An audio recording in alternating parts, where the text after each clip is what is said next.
Everyone. आज मैं free body diagram के बारे में डिस्कस करने वाला हूँ। लास्ट के 2 वीडियोस आपने देखे होंगे जिसमें न्यूमेरिकल एनालिसिस मैंने किया था। मैंने कुछ न्यूमेरिकल्स वहाँ पे लिए और उनके रिलेटेड का थ्योरी भी जो है वो मैंने आपको समझा दिया था। अब जो नेक्स्ट कुछ वीडियोस में मैं क्वेश्चंस लेने वाला हूँ, आप समझ लो कि उनका सिंपली अगर मैं बेस बताऊँ वो आपका फ्री बॉडी डायग्राम है। जब आपको फ्री बॉडी डायग्राम बहुत अच्छे से आएगा बनाना, आप Newton second law third law ज़्यादा अच्छे तरीके से अप्लाई कर पाओगे। अब यहाँ पर फ्री बॉडी डायग्राम की अगर मैं बात करूँ, देख लो यूजुअली अगर मैं आपको ये बताऊं कि आपके पास एक स्मूथ सरफेस है, लेट अस अज्यूम कि आपके पास एक स्मूथ सरफेस है और आप इस स्मूथ सरफेस पर एक ब्लॉक रख रहे हो। आप इस स्मूथ सरफेस पर एक ब्लॉक रख रहे हो और ब्लॉक का मास यहां पर आपके पास m है। ब्लॉक का मास यहां पर आपके पास m है। तो जब हम बोलते हैं ना कि ठीक है, इस सिनेरियो में आप सारे फोर्सेस बनाओ, सारे फोर्सेस दिखाओ कि यहां पर कौन कौन सा फोर्स एग्जैक्टली लग रहा है, तो आप जल्दबाजी में क्या करते हो, आप बोलते हो कि ब्लॉक का मास m है तो mg नीचे की डायरेक्शन में, और फिर आप बोलते हो नॉर्मल रिएक्शन ऊपर की डायरेक्शन में। बट इस सिनेरियो की अगर मैं बात करूं, यहां पर इतने ही फोर्सेस नहीं होंगे, एक और फोर्स है यहां पे। अब वही तो समझना है ना। अगर आपको पता है कौन सा फोर्स अभी यहां पर और है तो बिल्कुल सही, आप सही जा रहे हो। बट अगर आपको नहीं पता तो ये प्रॉब्लम है ना। तो कहने का मतलब ये है कि जब मैं आपको फॉर एग्जांपल ये सिनेरियो देता हूं, आप mg नीचे की डायरेक्शन में दिखाते हो, नॉर्मल ऊपर की डायरेक्शन में दिखाते हो, तो ये तो आप जल्दबाजी में करते हो और इसी फॉर्म से आपने सीखा होता है। मगर अगर मैं करेक्ट फॉर्म की बात करूं, करेक्ट फॉर्म में आपको पहले ही पता होना चाहिए कि जो नॉर्मल रिएक्शन है आपका, ये एक इंटरनल फोर्स है, यह आपका सिंपली एक इंटरनल फोर्स है, और जो आपका mg है ये आपका एक्सटर्नल फोर्स है, ये आपका एक्सटर्नल फोर्स है, ये आपका एक्सटर्नल फोर्स है। तो अगर हम बात करें इंटरनल फोर्सेस की, इंटरनल फोर्सेस हमेशा पेयर में एग्जिस्ट करता है, एक्शन रिएक्शन। तो इंटरनल फोर्स हमेशा किस में एग्जिस्ट करेगा, ये पेयर में एग्जिस्ट करेगा। तो कहने का मतलब ये है कि यहां पर आपके पास एक्शन भी होना चाहिए और एक्शन के रिलेटेड आपका रिएक्शन भी होना चाहिए।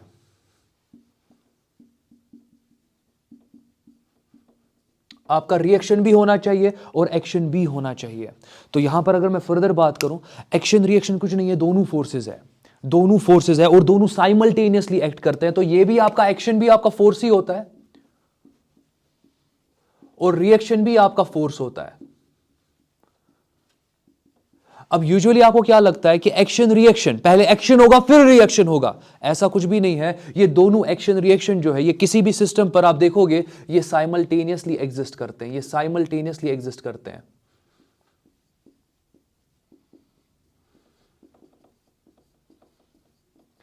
ये साइमल्टेनियसली एग्जिस्ट करते हैं। तो होपफुली अभी तक किसी को डाउट नहीं होगा। तो अगर हम बात करें कि नॉर्मल रिएक्शन पेयर में होना चाहिए, तो आपने तो एक ही नॉर्मल रिएक्शन बनाया ना, तो दूसरा नॉर्मल रिएक्शन कहां है, दूसरा नॉर्मल रिएक्शन कहां पर होगा। अब देख लो, ये जो नॉर्मल रिएक्शन मैंने ऊपर की डायरेक्शन में दिखाया, ये बिकॉज ऑफ कंटैक्ट है।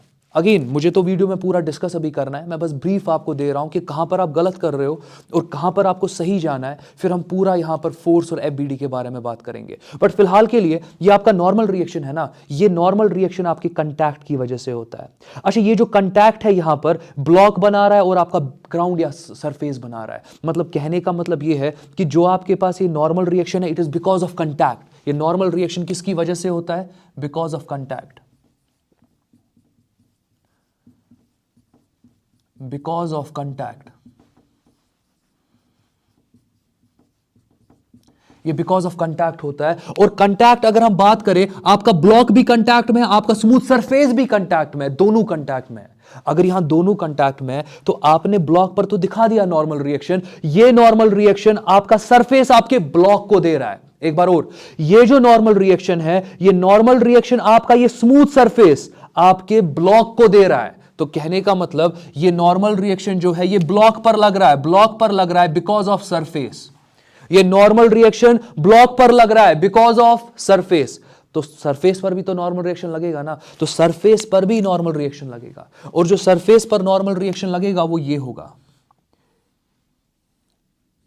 ये भी नॉर्मल रिएक्शन है। ये नॉर्मल रिएक्शन आपके सरफेस पे लग रहा है, मगर किसकी वजह से, ब्लॉक के कंटैक्ट की वजह से। तो ये ब्लॉक के कंटैक्ट की वजह से लग रहा है। तो जल्दबाजी में आप तो बस ये 2 चीजें डिस्कस करते हो बट ये वाला पार्ट आप भूल जाते हो। अब अभी के लिए ये तो जरूरत लगता नहीं है, अभी इस वाले सिनेरियो में तो आपको जरूरत लगेगा नहीं, मगर जब आप अच्छे क्वालिटी न्यूमेरिकल गुड न्यूमेरिकल्स देखते हो वहां पर इन चीजों का टेक केयर करना बहुत इंपॉर्टेंट है, वरना आपका आंसर आएगा नहीं। यही रीजन है कि आपसे एचसी वर्मा के कुछ क्वेश्चन सॉल्व ही नहीं हो पाते हैं, क्योंकि आपने यहां पर इंटरनल फोर्स एक्सटर्नल फोर्स को अच्छे से समझा नहीं होता है, आपने यहां पर नॉर्मल रिएक्शन फ्रिक्शनल फोर्स को अच्छे से समझा नहीं होता है। तो अगेन मैं लेक्चर स्टार्ट करूंगा, बट होपफुली आपको थोड़ा आइडिया आया होगा कि किस तरीके से अब आपका नॉर्मल रिएक्शन क्या है, वो पेयर में है आपके पास। तो लेक्चर स्टार्ट करते हैं। मैं स्टार्ट करता हूं फोर्स से। सबको पता है कि फोर्स इज अ पुश और अ पुल। फोर्स एक एक्सटर्नल एजेंसी है जो मोशन लाती है एक बॉडी में। फोर्स एक एक्सटर्नल एजेंसी है जो एक बॉडी का डायरेक्शन चेंज कर सकती है, उसके फ्लो का डायरेक्शन चेंज कर सकती है। अगर बॉडी आपकी तरफ जा रही है, एक फोर्स लगाने पे आप उस बॉडी को एक्चुअल पाथ से डिविएट कर सकते हो, ये आपका फोर्स होता है। तो फोर्स इज अ पुश और पुल। और फोर्स एक ऐसी एक्सटर्नल एजेंसी है जो एक बॉडी को रेस्ट में ला सकती है, जो एक मूविंग बॉडी को रेस्ट में ला सकती है, और एक बॉडी जो रेस्ट में होगी उसको मोशन में ला सकती है। फोर्स एक ऐसी एक्सटर्नल एजेंसी है जो आपकी बॉडी का डायरेक्शन चेंज कर सकती है। तो मैं दिखाता हूं, यहां पे मैं फोर्स के बारे में बात करता हूं।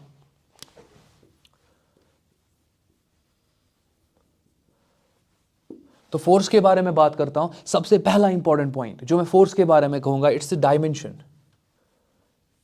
mlt-2। मेरे हिसाब से इसको आप मेमोराइज कर लो, इसको आप मेमोराइज कर लो। आज पूरे दिन अब जब से आप वीडियो देखोगे ना, तो वीडियो जब आप स्टार्ट करोगे देखना और जब आप इस पार्ट पे पहुंच जाओगे, तब से तकरीबन 24 आवर्स को आप कोशिश करो इसको दिमाग में मेमोराइज करने की। लिखो इसको 5-6 बार लिख लो और बार बार याद कर लो इसको, क्योंकि एक ऐसा डायमेंशन है जो मेजॉरिटी ऑफ क्वांटिटीज में यूज होता है। mlt-2 आपको ये पूरा क्लियर याद होना चाहिए, इसको डिराइव करने की जरूरत नहीं होनी चाहिए। आप एंट्रेंस में हो, आपको पूरा ये याद होना चाहिए कि फोर्स का डायमेंशन mlt-2 है, पूरे फ्लो के साथ और फुल कॉन्फिडेंस के साथ। अगर फोर्स का डायमेंशन पता है, आप किसी का भी डायमेंशन निकाल सकते हो। एक्सेलरेशन हो, आपका कोएफिशिएंट ऑफ विस्कोसिटी हो, कोई भी बड़े बड़े आपके पास, फॉर एग्जांपल आपके पास जी होता है, यूनिवर्सल ग्रेविटेशनल कांस्टेंट, आप किसी का भी डायमेंशन निकाल सकते हो, प्रोवाइडेड कि आपको पहले फोर्स का डायमेंशन बहुत अच्छे से याद हो, क्योंकि सारी क्वांटिटीज इसी फोर्स के इर्द गिर्द आप देखोगे कि वो इसके इर्द गिर्द में ही सिंपली लाई करती है। तो फिलहाल के लिए कंटिन्यू करता हूं। तो फोर्स की अगर मैं बात करूं, चलो डायमेंशन तो हो गया, फोर्स आपका पुश एंड पुल है। लेट अस एज्यूम कि मेरे पास एक बॉडी है जो कि रेस्ट में है। लेट अस एज्यूम कि मेरे पास एक बॉडी है, इसका मास m है और ये बॉडी मेरे पास यहां पे रेस्ट में है। तो ठीक है, अगर ये रेस्ट में है तो इसका जो v होगा वो 0 के बराबर, इसका जो वेलोसिटी होगा वो 0 के बराबर। अब मैं यहां पे क्या कर रहा हूं, मैं एक फोर्स अप्लाई करूंगा। जरा फोर्स देख लो, मैं फोर्स इस डायरेक्शन में अप्लाई कर रहा हूं और मैंने फोर्स अप्लाई कर दिया। आप क्या देखोगे कि ये बॉडी जो अभी रेस्ट में है ये ट्रांसलेट करना शुरू करेगी। जब ये ट्रांसलेट करना शुरू करेगी, आपकी बॉडी जो है आप देखोगे कि वो ट्रांसलेट करेगी, मास तो m ही रहेगा। अब इस बॉडी ने ट्रांसलेट किया, इसने कुछ यहां पर डिस्टेंस ट्रेवल किया, लेट इट बी s, और आप देख सकते हो कि इस बॉडी के पास अब वेलोसिटी जो है वो v1 आएगी, और वो वेलोसिटी किस डायरेक्शन में, आगे की डायरेक्शन में। तो ठीक है, आप देख रहे हो कि फोर्स को आगे की डायरेक्शन में लगा रहे हो, वेलोसिटी भी कहां की डायरेक्शन में बन रहा है, आगे की डायरेक्शन में बन रहा है। तो इसमें कुछ मुश्किल है नहीं। चलो और एक एग्जाम्पल देखते हैं। अगेन मैं यहां पे एक मास लेता हूं। लेट अस एज्यूम कि इसकी इनिशियल वेलोसिटी v1 है और वो इस डायरेक्शन में है। आराम से सुनते जाओ एक एक पॉइंट। यहां पर अब आपके पास एक बॉडी है, इसका मास m है और इस पे वेलोसिटी कितना है, इसका वेलोसिटी पहले से ही कितना है, वो v1 है। और अब मैं इस पे फोर्स एक अप्लाई करूंगा, अब मैं इस पे फोर्स एक अप्लाई करूंगा। अब f में अप्लाई कर रहा हूं। स्टाइल देख लो फोर्स का, ये जो फोर्स है ये v1 की डायरेक्शन में ही है। ये जो फोर्स है आपका, ये v1 की डायरेक्शन में ही है। तो कहने का मतलब जब फोर्स और वेलोसिटी एक ही डायरेक्शन में होंगे, आपका बॉडी स्पीड अप हो जाएगा। आपका बॉडी क्या हो जाएगा, वो स्पीड अप हो जाएगा। तो आप देखोगे कि मास अगेन ट्रांसलेट करेगा, इसकी वेलोसिटी v2 बन जाएगी, आगे की डायरेक्शन में ही होगी, मगर ये जो बॉडी है ये स्पीड अप हो जाएगी। ये आपकी बॉडी यहां पे स्पीड अप हो जाएगी। अगेन यहां पे कुछ ना कुछ डिस्प्लेसमेंट होगा, लेट इट बी s। तो देख लो कि मैंने फोर्स को वेलोसिटी की डायरेक्शन में ही अप्लाई किया, आपकी बॉडी स्पीड अप हो गई। अब क्वेश्चन ये होगा ना कि अगर हम फोर्स अप्लाई करें वेलोसिटी के अगेंस्ट, तो वहां पर क्या होगा, बॉडी स्लो डाउन करेगी। तो कहने का मतलब ये है, अगेन अगर आपके पास यहां पे मास है, अगेन अगर आपके पास यहां पे मास है, लेट अस एज्यूम कि इसका वेलोसिटी v1 जो है वो आगे की डायरेक्शन में है, इसका मास m है यहां पे। अब मैं क्या कर रहा हूं, वेलोसिटी है ना आगे की डायरेक्शन में, मैं सिंपली इस पर एक फोर्स अप्लाई कर रहा हूं मगर अपोजिट डायरेक्शन में। आप देख लो मैंने एक फोर्स अप्लाई किया अपोजिट डायरेक्शन में। समझो यहां पे मैं क्या बोल रहा हूं। अब यहां पर क्या हो सकता है, अगर आपका फोर्स बहुत ज्यादा हुआ ना, आप इस सिंपली बॉडी को क्या करोगे, आप इस बॉडी को अगर बहुत ज्यादा फोर्स लगाओगे, ऐसा भी हो सकता है कि बॉडी रेस्ट में आ जाएगी। एक केस वो है कि बॉडी क्या आ जाएगी, रेस्ट में आ जाएगी। अच्छा, ऐसा भी हो सकता है फोर्स उतना ज्यादा आपने लगाया नहीं मगर बॉडी फिर भी क्या हो जाएगी, स्लो डाउन हो जाएगी। अगर आपने फोर्स बहुत ही ज्यादा लगाया, आप देखोगे बॉडी आगे जा रही थी ना, मगर फोर्स इतना ज्यादा लगाया कि बॉडी आगे जा रही थी कि अब्रप्टली बॉडी पीछे जाने लगेगी, तो बॉडी का मोशन चेंज हो जाएगा। कहने का मतलब अभी बॉडी आगे जा रही है मगर ये फोर्स डिपेंड करेगा कि मैग्नीट्यूड ऑफ फोर्स आप कैसा लगा रहे हो, उसी पे डिपेंड करेगा कि आपकी जो ये बॉडी है क्या ये स्लो डाउन हो जाएगी, क्या ये स्लो डाउन हो जाएगी, क्या ये रेस्ट पे आ जाएगी, क्या ये अपोजिट डायरेक्शन में मूव करना शुरू करेगी। लेट अस एज्यूम फिलहाल के लिए slow down case, late us assume slow down case के बारे में बात करते हैं। ये आपके पास यहां पर मास m है, अगेन बॉडी ने यहां पर कुछ डिस्प्लेसमेंट s कवर कर दिया, तो ये तो डिस्प्लेसमेंट हो गया। आप देख सकते हो कि बॉडी का जो वेलोसिटी है, मैं आगे की डायरेक्शन में v2 ही दिखा रहा हूं मगर इस वक्त जो v2 होगा, क्योंकि फोर्स का स्टाइल देखो, फोर्स आपकी वेलोसिटी के अगेंस्ट है, फोर्स का स्टाइल देखो अगेंस्ट जा रहा है वेलोसिटी के, आपका जो v2 होगा वो v1 से यहां पे कम होगा, v2 will be less than v1। मगर यहां पर अगर मैं बात करूं v2 is greater than v1, और यहां पर आपके पास बॉडी जो है वो स्पीड डाउन हो जाएगी। होपफुली आप फॉलो कर रहे हो जो भी मैं बोल रहा हूं। आप देख सकते हो ये आपका पहला केस बन गया, ये दूसरा केस और तीसरा केस। तीसरे केस में मैंने फर्दर 3 केस बता दिए, बट फिलहाल के लिए मैं स्लो डाउन की बात कर रहा हूं, तो आप वो समझ सकते हो। जरूरी नहीं है स्लो डाउन, बॉडी तो रेस्ट पे भी आ सकती है। और ऐसा भी हो सकता है कि अगर आपने बहुत ज्यादा फोर्स लगाया, बॉडी आगे जा रही थी ना, फोर्स लगाने पे आप देखोगे कि अब्रप्टली बॉडी का जो मोशन है वो पीछे की डायरेक्शन में, वो अपना पाथ रिट्रेस करेगा। तो आप यहां पर देख लो कि जब भी आप फोर्स को, आप समझो इसको, जब भी आप फोर्स को वेलोसिटी की डायरेक्शन में लेते हो ना, तो बॉडी स्पीड अप हो जाती है, या अगर बॉडी रेस्ट में होती है वो एक स्पीड अटेन करती है। या अगर फॉर एग्जांपल आप यहां पर फोर्स को वेलोसिटी के अगेंस्ट लेते हो, आपकी बॉडी क्या हो रही है, स्पीड डाउन हो रही है। कहने का मतलब ये है, जब आप फोर्स को वेलोसिटी की डायरेक्शन में या वेलोसिटी के अपोजिट डायरेक्शन में लगाते हो ना, वेलोसिटी के मैग्नीट्यूड में चेंज आ जाता है। मैं रिपीट करूंगा इस पॉइंट को, जब भी आप फोर्स को वेलोसिटी की डायरेक्शन में अप्लाई करते हो या वेलोसिटी के अगेंस्ट आप अप्लाई करते हो, दैट मींस आपका फोर्स और वेलोसिटी का एंगल या तो 0 डिग्री होता है या तो आपके फोर्स और वेलोसिटी का एंगल 180 डिग्री होता है, तब आप देखते हो कि आपका जो वेलोसिटी है उसका मैग्नीट्यूड चेंज होता है। वेलोसिटी एक वेक्टर क्वांटिटी है ना, वेक्टर के पास मैग्नीट्यूड और डायरेक्शन है ना। आप देख सकते हो कि यहां पर आपका मैग्नीट्यूड वाला पार्ट जो है वो चेंज होता है जब आप फोर्स को या तो पैरेलल टू वेलोसिटी लगाते हो या तो एंटी पैरेलल टू वेलोसिटी लगाते हो। तो ये चीज बहुत इंपॉर्टेंट है, आप कैसे वेलोसिटी का मैग्नीट्यूड चेंज कर सकते हो। आपको वेलोसिटी की डायरेक्शन में ही फोर्स लगा देना है, फिर वो in the direction of velocity हो आपका फोर्स या वो अपोजिट डायरेक्शन में आपका फोर्स हो। ये आप देख सकते हो, ये यहां पर एंगल जो इन्वॉल्व हो रहा है, मैं लिख रहा हूं 0 डिग्री और 180 डिग्री इन्वॉल्व हो रहा है। 90 डिग्री की बात करते हैं, 90 डिग्री की मैं बात करता हूं, मैं 90 डिग्री की बात करता हूं।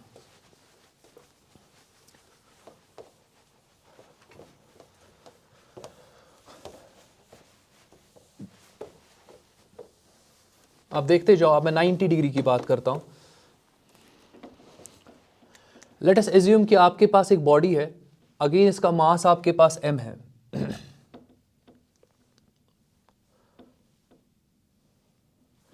लेट अस एज्यूम कि आपके पास एक बॉडी है और इसका मास आपके पास m है। तो ऐसे मैं ले रहा हूं फिलहाल के लिए, तो ठीक है, आप देखते जाओ। और इसका वेलोसिटी जो है वो v है, आगे की डायरेक्शन में। बहुत सही। अब इस पे मैं फोर्स एक अप्लाई कर रहा हूं। आप देख सकते हो कि इस वक्त आपका फोर्स और वेलोसिटी के बीच का एंगल जरा देख लो। वेलोसिटी वेक्टर मैंने इस तरीके से दिखाया, ये तो वेलोसिटी वेक्टर v है और फोर्स आपका ऊपर की डायरेक्शन में है, तो ये तो आपका फोर्स यहां पर इस डायरेक्शन में बन जाएगा। एंगल कितना बन रहा है, 90 डिग्री। जब भी आप फोर्स अप्लाई करोगे ना एक बॉडी पे, आपकी बॉडी मूव कर रही है, तो ठीक है, मूव कर रही है आपकी बॉडी, वेलोसिटी v के साथ मूव कर रही है, और आप जो फोर्स लगा रहे हो वो 90 डिग्री पे लगा रहे हो। आपका स्टाइल क्या लगाने का, 90 डिग्री पे फोर्स लगा रहे हो। आप देखोगे कि अगर इस बॉडी का एक्चुअल पाथ ये था, मतलब ये बॉडी इस पाथ पे चलना चाहती थी, मगर जो आपने 90 डिग्री पे फोर्स लगा दिया, ये क्या करेगा, ये बॉडी को एग्जैक्टली डिफरेंट पाथ पे ले जाएगा, ये बॉडी को यहां पर डिफरेंट पाथ पर ले जाएगा। अगेन इसका मास तो m ही रहेगा, बट मैं बोल रहा हूं कि यहां पर आपकी बॉडी का डायरेक्शन चेंज हो गया। मतलब बॉडी जो डायरेक्शन में जाना चाहती थी वो उस डायरेक्शन में नहीं जा पाई, क्योंकि आपने फोर्स अप्लाई किया किस पे, 90 डिग्री पे। कहने का मतलब यह है कि जब भी आप एक बॉडी पे फोर्स लगाते हो ना 90 degree with respect to its initial velocity, आप देखते हो कि बॉडी जो है वो अपना डायरेक्शन चेंज कर देता है, उसका पाथ ही चेंज हो जाता है जब आप फोर्स किस पे अप्लाई करते हो, 90 डिग्री पे। इन्हीं पॉइंट्स पे आपके क्वेश्चंस नीट वगैरह पे आ जाते हैं, इवन जेई मेंस पे भी आप देखोगे कि इन्हीं पॉइंट्स पे आपके क्वेश्चंस पूछे जाते हैं। आपको बोला जाता है फोर्स को किस एंगल पे आप अप्लाई करोगे to the initial velocity vector such that कि आपकी बॉडी का सिर्फ डायरेक्शन चेंज हो, उसका मैग्नीट्यूड चेंज ना हो। तो आप देख सकते हो यहां पर आपका वेलोसिटी वेक्टर आगे की डायरेक्शन में है, यहां पर आपका वेलोसिटी वेक्टर जो होगा वो कुछ इस डायरेक्शन में होगा। अब देख लो, ये वेलोसिटी वेक्टर का डायरेक्शन ये है, मगर यहां पर अगर मैं बात करूं, आपका वेलोसिटी वेक्टर एक एंगल बना रहा है थीटा। अगर आप देखोगे, देख लो यहां पर वेलोसिटी वेक्टर है ना, मैं ये पॉइंट भी क्लियर करता हूं, ये आपका वेलोसिटी वेक्टर है। वेलोसिटी वेक्टर के टेल पर एक कोऑर्डिनेट सिस्टम ड्रॉ कर दो, इतना तो आएगा ना करना। अब जरा इस कोऑर्डिनेट सिस्टम के साथ ये एरो देख लो कितना एंगल बना रहा है, 0 डिग्री। ये आपका वेलोसिटी था। अगेन ये आपके पास दूसरा वेक्टर है यहां पे, अब ये तो नया वेलोसिटी वेक्टर है, और इस वेलोसिटी वेक्टर के टेल पे और एक कोऑर्डिनेट सिस्टम ड्रॉ करो। जरा एक्स एक्सिस के साथ देखो कितना एंगल बन रहा है, आपका थीटा एंगल बन रहा है, लेट अस सपोज। तो अगेन इसका मैग्नीट्यूड v ही है, मगर ये थीटा डायरेक्शन चेंज हो गया ना, यहां पे एंगल 0 डिग्री था, यहां पर एंगल थीटा है, डायरेक्शन चेंज हो गया। वेक्टर क्वांटिटी में अगर आप डायरेक्शन चेंज कर दोगे ना, वेक्टर ही चेंज हो जाता है। तो कहने का मतलब ये दोनों सेम वेक्टर्स यहां पर नहीं है, ये दोनों यहां पर सेम वेक्टर्स नहीं है। तो आप देख सकते हो कि 90 डिग्री पे जब आपने यहां पे फोर्स लगाया, आपका जो वेलोसिटी वेक्टर है वो चेंज हो गया। तो अगेन आपने यहां पर क्या किया, आपने बॉडी का मोशन चेंज कर दिया, उसका डायरेक्शन आपने चेंज कर दिया जब आपने यहां पे 90 डिग्री पे फोर्स अप्लाई कर दिया। तो होपफुली इतना आपको समझ में आया होगा। अब यहां पर क्या होता है कि लेट अस एज्यूम कि आपके पास अगेन एक बॉडी है,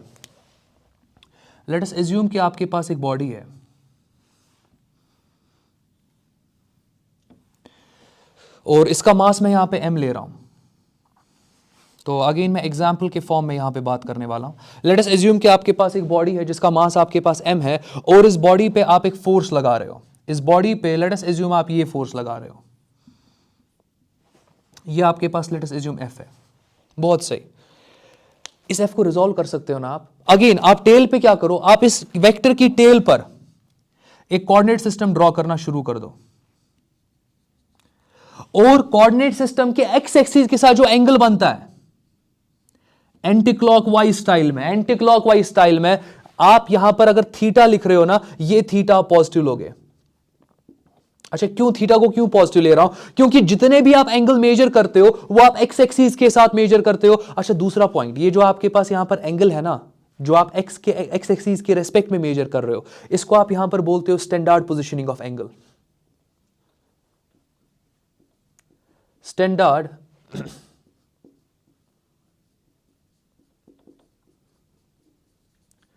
positioning of angle. Standard positioning of angle का मतलब होता है, एंगल हमेशा दो आर्म्स के बीच में बनता है ना, एक आर्म आपके पास F है और दूसरा आर्म आपके पास एक्स एक्सिस है। जब भी आपका एक आर्म एक्स एक्सिस होगा, समझो इसको मैं क्या बोल रहा हूं, जब भी आपके पास एक आर्म एक्स एक्सिस होगा, पॉजिटिव एक्स एक्सिस, पहला पॉइंट।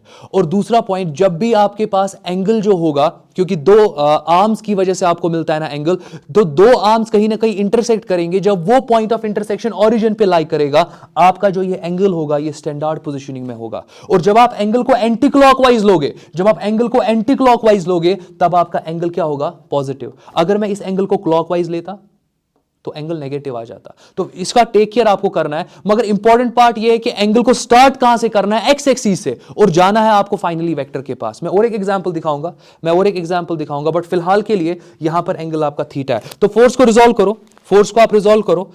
एक कंपोनेंट आपके पास ये आ जाएगा, एक कंपोनेंट ये आएगा, ये आपका एफ कॉस थीटा है। अब आप एंट्रेंस में हो तो मुझे पूरा इतना तो है मुझे ट्रस्ट कि आप लोगों को ये पता होगा। फर्दर ये एफ कॉस थीटा है, तो ये आपके पास क्या आएगा, एफ साइन थीटा। अच्छा जरा देख लो, अब समझो इसको। यहां पर एफ कॉस थीटा जो है वो बॉडी को आगे ट्रांसलेट करेगा, ये आप मानते हो ना, आप चेक कर सकते हो। जब आप फोर्स हॉरिजॉन्टली लगाते हो बॉडी ट्रांसलेट, आप यहां पे फोर्स हॉरिजॉन्टली लगा रहे हो, फोर्स ट्रांसलेट। आप जब भी यहां पे फोर्स हॉरिजॉन्टली लगा रहे हो चीजों पर, आपकी बॉडी ट्रांसलेट करती है आगे। तो यहां पर जो एफ कॉस थीटा है ये आपका सिंपली ट्रांसलेशन लाने वाला है,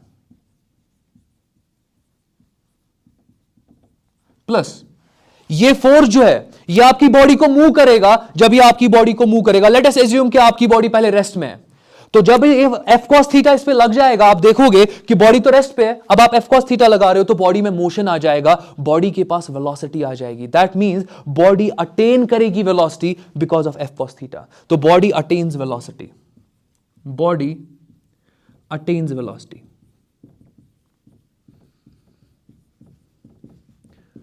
आपकी बॉडी जो है वो अटेन करेगी वेलोसिटी। अच्छा जरा एफ साइन थीटा देख लो, एफ साइन थीटा की वजह से क्या होगा। देख लो, अगर एफ साइन थीटा होता ही नहीं, एफ कॉस थीटा की वजह से बॉडी आगे ट्रांसलेट करती और बॉडी जो है वो वेलोसिटी अटेन करती। मगर एफ साइन थीटा की वजह से क्या होगा, एफ साइन थीटा की वजह से ये होगा कि जब बॉडी ट्रांसलेट करेगी ना आगे की तरफ, एफ साइन थीटा इसको ऑटोमेटिकली कहां ले जाएगा, ऊपर की तरफ ले जाएगा। अगेन मैं यहां पर mg वगैरह नहीं दिखा रहा हूं, मैं बस दिखा रहा हूं कि फोर्स की टेंडेंसी क्या है करने की। यहां पर आपका जो एफ साइन थीटा है इसकी टेंडेंसी है कि ये बॉडी को कहां ले जाने वाली है, ऊपर ले जाने वाली है। बट अगर इस बॉडी का फॉर एग्जांपल mg कंपोनेंट नीचे की डायरेक्शन में है, क्योंकि कोई भी बॉडी आप लोगे उसका जो ग्रेविटेशनल पुल होता है वो mg डाउनवर्ड डायरेक्शन में ही होता है। अगर ये mg और आपका एफ साइन थीटा सेम हुए, अगर इन दोनों ने एक दूसरे के इफेक्ट को नलिफाई कर दिया, तो आप देखोगे कि इस बॉडी पे कोई वर्टिकल फोर्स नहीं लगेगा। अगर कोई वर्टिकल फोर्स नहीं लगेगा, आपकी बॉडी अपना डायरेक्शन चेंज ही नहीं कर पाएगी। बट अगर आपके पास let us assume F sine theta जो है वो mg से बड़ा है, अगर आपका एफ साइन थीटा mg से बड़ा होगा, आपकी बॉडी का एक्चुअल पाथ तो ये होने वाला था because of F cos theta, आपका बॉडी का एक्चुअल पाथ ये होने वाला था because of F cos theta. मगर एफ साइन थीटा mg से बड़ा है, आप देखोगे कि आपकी बॉडी जो है वो एक नए पाथ के थ्रू जाएगी, वो एक नए पाथ के थ्रू जाएगी। होपफुली मैंने ज़्यादा जंबल ना किया यहाँ पर हो और आपको समझ में आ रहा हो कि मैं एक्चुअली कन्वे क्या करना चाहता हूँ। तो यहाँ पर आप देख सकते हो कि किस तरीके से आपके पास कौन सा वाला फोर्स यहाँ पर वेलोसिटी आपको देने वाला है और कौन सा वाला फोर्स आपकी बॉडी का डायरेक्शन चेंज करने वाला है। तो इन चीज़ों को आप टेक केयर करो। और नेक्स्ट टॉपिक जो अब मैं लेने वाला हूँ वो आपका सिंपली यहाँ पर टाइप्स ऑफ फोर्सेज है, तो आप देखते जाओ।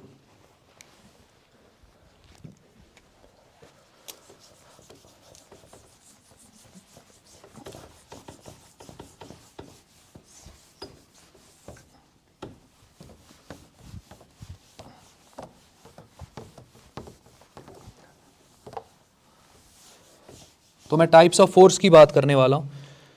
तो टाइप्स ऑफ फोर्सेस,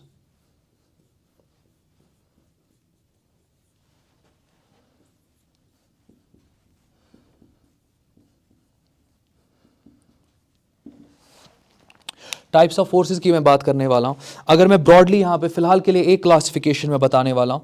आपके पास फोर्सेस दो टाइप के होते हैं, एक आप बोल सकते हो इंटरनल फोर्सेस,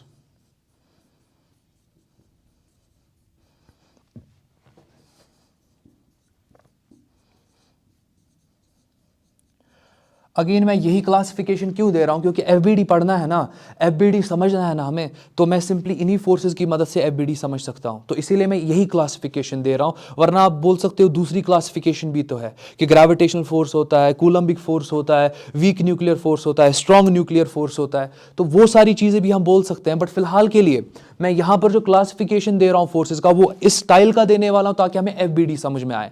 एफबीडी में कूलम्बिक फोर्स कहां पे अभी आएगा, कहीं पे भी नहीं, क्योंकि मैं यहां पे चार्जेस के साथ डील ही नहीं कर रहा हूं। तो आप देखते जाओ। तो पहला मैंने इंटरनल फोर्स लिया। इंटरनल फोर्सेस हमेशा एक्शन रिएक्शन पेयर फॉर्म करते हैं। जब एक सिस्टम में एक्शन रिएक्शन पेयर फॉर्म करेगा ना, तो आप देखोगे कि जो भी forces action reaction pair form कर सकते हैं वो आपके क्या बन जाते हैं, इंटरनल फोर्सेस। तो ये एक्शन रिएक्शन पेयर फॉर्म करते हैं, ये एक्शन रिएक्शन पेयर फॉर्म करते हैं। और इसमें अगर मैं एग्जांपल यहां पे दूं इंटरनल फोर्सेस का, पहला आपके पास होता है कांटेक्ट फोर्स, पहला आपके पास होता है कांटेक्ट फोर्स। और अगर मैं कांटेक्ट फोर्स की बात करूं तो ये तो कुछ नहीं, आपका नॉर्मल रिएक्शन होता है, जो ना आप नॉर्मल रिएक्शन ड्रॉ करते हो। ये आपका नॉर्मल रिएक्शन होता है। दूसरा अगर मैं यहां पे बात करने वाला हूं वो आपका फ्रिक्शनल फोर्स होता है।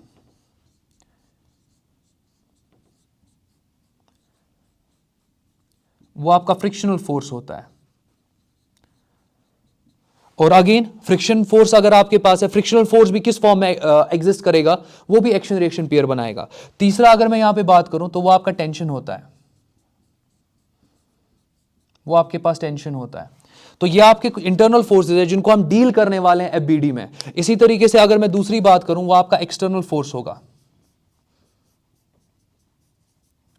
वो आपके पास एक्सटर्नल फोर्सेस होते हैं। और एक्सटर्नल फोर्सेस में आपके पास अप्लाइड फोर्स, जो आप फोर्स अप्लाई करते हो, जैसे मैंने यहां फोर्स अप्लाई कर दिया, ये आपका एक्सटर्नल फोर्स है। या यहां पर mg है तो ये भी आपका यहां पर क्या होगा, ये भी आपका एक्सटर्नल फोर्स होगा। तो एक्सटर्नल फोर्स में मैं सिंपली बोल सकता हूं पहला ग्रेविटेशनल फोर्स, एक बड़ा अच्छा एग्जांपल है जो कि बहुत ज्यादा हम यूज करने वाले हैं। तो ग्रेविटेशनल फोर्स,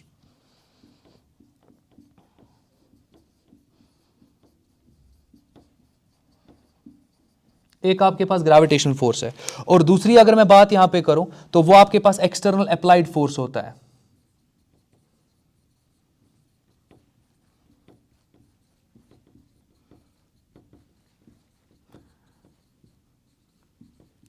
दूसरा आपके पास एक्सटर्नल अप्लाइड फोर्स होता है। तो होपफुली आपको इतना समझ में आया होगा। बस इन्हीं फोर्सेस के साथ आपको यूजुअली एफबीडी में डील करना होता है। तो मैं वहां से रब करता हूं बोर्ड को, आप देखते जाओ, हम एक एक फोर्स को समझने की कोशिश करेंगे।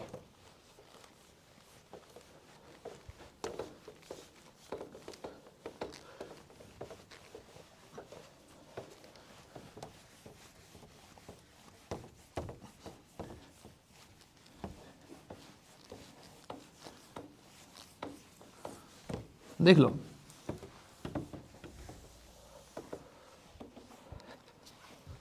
आप देखते जाओ।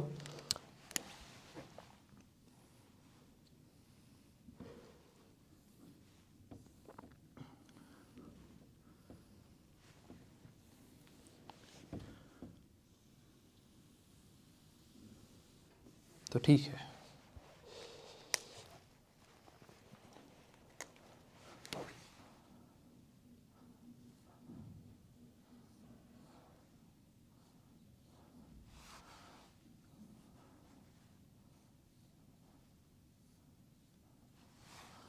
ठीक है। आप देख सकते हो कि आपके पास यहां पर एक ब्लॉक है। इस ब्लॉक का मास मैं यहां पे m ले रहा हूं। इस ब्लॉक का मास मैं यहां पर m ले रहा हूं। और पर्सन का भी कुछ ना कुछ मास होगा, तो पर्सन का भी यहां पे कुछ ना कुछ मास होगा। पहला फोर्स यहां पर मैं कंटैक्ट फोर्स के बारे में बात करने वाला हूं। और कंटैक्ट फोर्स के साथ साथ मैं आपको दिखाने वाला हूं कि इंटरनल और एक्सटर्नल फोर्सेस का मतलब क्या होता है। जब मैं बोलता हूं ना कि internal forces action reaction pair form करते हैं और एक्सटर्नल फोर्सेस जो है वो एक्शन रिएक्शन फॉर्म नहीं करेंगे, तो इसका मतलब क्या है वो मैं कोशिश करूंगा समझाने की। अब देख लो, यहां पर मैं इस पूरे को एक सिस्टम मान के चलूंगा। ये पूरा जो है मैं इसको एक सिस्टम की तरह ट्रीट करूंगा। तो इसको मैं सिंपली यहां पर सिस्टम 1 बोल रहा हूं। इसको सिंपली यहां पर मैं सिस्टम 1 बोल रहा हूं। ये आपका सिस्टम 1 है। अगर फर्दर मैं यहां पे बात करूं, लेट अस एज्यूम कि ये जो पर्सन आपके पास है ये भी एक अपना सिस्टम बना रहा है और मैं इसको सिस्टम 2 की तरह ट्रीट करने वाला हूं। तो ये जो आपके पास पर्सन है इसको मैं अलग सिस्टम की तरह ट्रीट कर सकता हूं, मैं इस ब्लॉक को अलग सिस्टम की तरह ट्रीट कर सकता हूं, वो आप तक है। बट मैं यहां पर लेट अस एज्यूम मैं इस पर्सन को सिस्टम की तरह ट्रीट करूंगा, तो ये आपका सिस्टम 2 बनेगा। ये आपका सिस्टम 2 बन जाएगा। तो सिस्टम 1 और सिस्टम 2, होपफुली अभी तक किसी को डाउट नहीं होगा। ये आपका सिस्टम 1 है यहां पे, ये आपका सिस्टम 1 है यहां पे। अब देखते हैं फिलहाल के लिए आपके पास यहां पर अगर मैं बात करूं, ये mg डाउनवर्ड डायरेक्शन में होगा। ये जो mg है आपके पास ये डाउनवर्ड डायरेक्शन में होता है। तो ठीक है, तो लेट अस एज्यूम कि पर्सन का मास हमारे पास स्मॉल m है, तो इस पर भी जो mg होगा वो नीचे की डायरेक्शन में होगा। इस पर भी जो mg होगा वो डाउनवर्ड डायरेक्शन में होगा। जरा mg का स्टाइल देख लो। आपको लगेगा बिल्कुल यहां पर कि mg जो है वो आपके इस ग्राउंड के परपेंडिकुलर है, जो mg यहां पर है वो भी ग्राउंड के परपेंडिकुलर है। तो जब भी आप mg ड्रॉ करते हो ना, ये आपकी पेपर पर जो आपका बेस होता है ना, जो आपकी लाइंस होती है ना, हॉरिजॉन्टल लाइंस, आपका mg हॉरिजॉन्टल लाइंस पे परपेंडिकुलर होना चाहिए हमेशा। जब भी आप mg को ड्रॉ करोगे, मेक श्योर कि mg जो आपके पास होगा वो हॉरिजॉन्टल लाइंस के क्या होना चाहिए, वो परपेंडिकुलर होना चाहिए। चलो मैं कंटिन्यू करता हूं, आप देखते जाओ। तो ये तो मैंने mg दिखा दिया यहां पर, तो यहां पर फिलहाल के लिए इतना काफी है। जो आपके पास यहां पर फॉर एग्जांपल ये स्मूथ सरफेस है, ऑब्वियसली इसका नॉर्मल रिएक्शन पर्सन का भी दिखाना होगा और इस मास का भी दिखाना होगा, वो फिलहाल के लिए मैं अवॉइड करूंगा, फिलहाल के लिए अवॉइड करूंगा। बट मैं एक नॉर्मल रिएक्शन यहां पे दिखाने की कोशिश करूंगा। ये फोर्स यहां पे, सॉरी, ये जो पर्सन है यहां पे, ये एग्जैक्टली इस ब्लॉक पे एक फोर्स लगाने की कोशिश कर रहा है। तो अगर मैं पर्सन की बात करूं, पर्सन के हाथ जो होंगे वो ब्लॉक के साथ कांटेक्ट बना रहे हैं ना, पर्सन के जो यहां पे हैंड्स है वो ब्लॉक के साथ क्या बना रहे हैं, कांटेक्ट बना रहे हैं। कांटेक्ट की वजह से एक फोर्स ब्लॉक पर लगेगा, कांटेक्ट की वजह से एक फोर्स ब्लॉक पर लगेगा, और ये फोर्स एग्जैक्टली क्या होगा, ये फोर्स आपका ब्लॉक पर होगा ड्यू टू मैन। तो ये जो फोर्स है ये किस पे लग रहा है, ये फोर्स, ये कांटेक्ट फोर्स जो है, कांटेक्ट फोर्स का मतलब नॉर्मल रिएक्शन, कांटेक्ट की वजह से फोर्स। तो कांटेक्ट की वजह से ये जो फोर्स आपके पास है ये तो ब्लॉक पे लग रहा है ना, तो फोर्स ऑन ब्लॉक, मगर किसकी वजह से, कांटेक्ट कौन बना रहा है, ये तो मैन कांटेक्ट बना रहा है ना। तो वही मैं बोल रहा हूं, this is force on block due to man. अच्छा, in turn Newton's third law के बारे में अगर बात करें, अगर यहां पर force on block due to man है, तो यहां पर force on man due to block होना चाहिए ना, और वो अपोजिट डायरेक्शन में होना चाहिए ना, वो मैन पे अप्लाई होगा, वो मैन पर अप्लाई होगा। और मैन पर कौन सा फोर्स होगा, force on man due to block.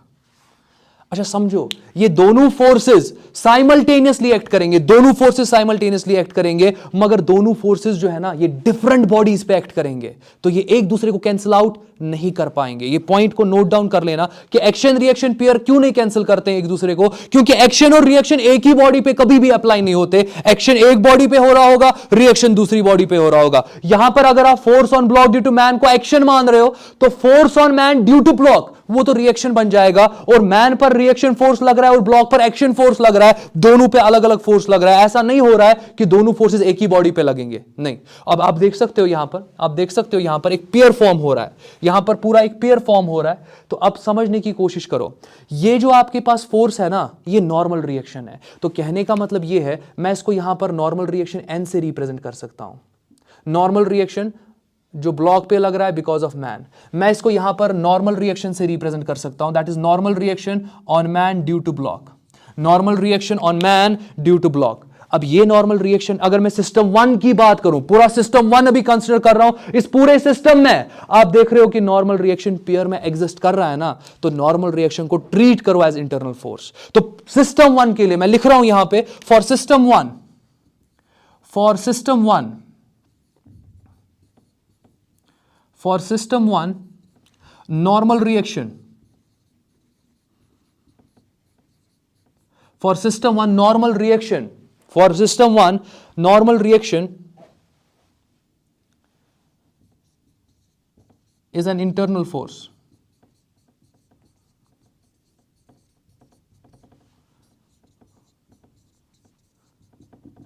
ये आपका इंटरनल फोर्स होने वाला है। सिस्टम 1 की अगर मैं बात करूं, चलो सिस्टम 1 को अलग से निकालते हैं और बनाते हैं। तो देख लो, सिस्टम 2 की अगर मैं बात करूं, मैं इसको अलग से बनाने वाला हूं। सिस्टम 2 में आपका पर्सन आ रहा है, आप देख सकते हो कि सिस्टम 2 में आपका यहां पे पर्सन आ रहा है, सिस्टम 2 में आपका पर्सन आ रहा है, और पर्सन यहां पर अप्लाई कर रहा था, तो मैं सिर्फ पर्सन ही बनाऊंगा। तो सिस्टम 2 में आपका यहां पे पर्सन आ रहा है, तो ठीक है, सिस्टम 2 में पर्सन आ गया। और इस पर्सन के लिए मैंने अभी आपको जैसे बताया कि mg कैसे ड्रॉ करोगे, पूरा वर्टिकली डाउनवर्ड। अगर एक आपकी कॉपी का लाइन है, इस कॉपी के लाइन के परपेंडिकुलर क्या दिखाओगे आप, mg दिखाओगे, बहुत सही। और इस पर नॉर्मल रिएक्शन भी लग रहा था ना, normal reaction on man due to block, normal reaction on man due to block, वो लग रहा है ना मैन पर ही, तो वो मैं यहां से दिखा रहा हूं, वो मैं यहां से दिखा रहा हूं। तो this is normal reaction on man due to block. ये सिस्टम 2 की बात कर रहे हैं, ये सिस्टम 2 की मैं बात कर रहा हूं। अब जरा इस सिस्टम 2 की देख लो, बस मैं कंक्लूड करूंगा यहां पर, आप सिस्टम 2 को जरा आप देख लो। सिस्टम 2 की अगर मैं बात करूं, आपके पास जो नॉर्मल रिएक्शन है, सिस्टम 2 के लिए जो नॉर्मल रिएक्शन है, क्या इस सिस्टम 2 में इस नॉर्मल रिएक्शन पेयर कहीं पे दिख रहा है आपको, चेक कर लो। सिस्टम 2 में जो आपका नॉर्मल रिएक्शन है, क्या आपको कहीं पे इसका पेयर दिख रहा है?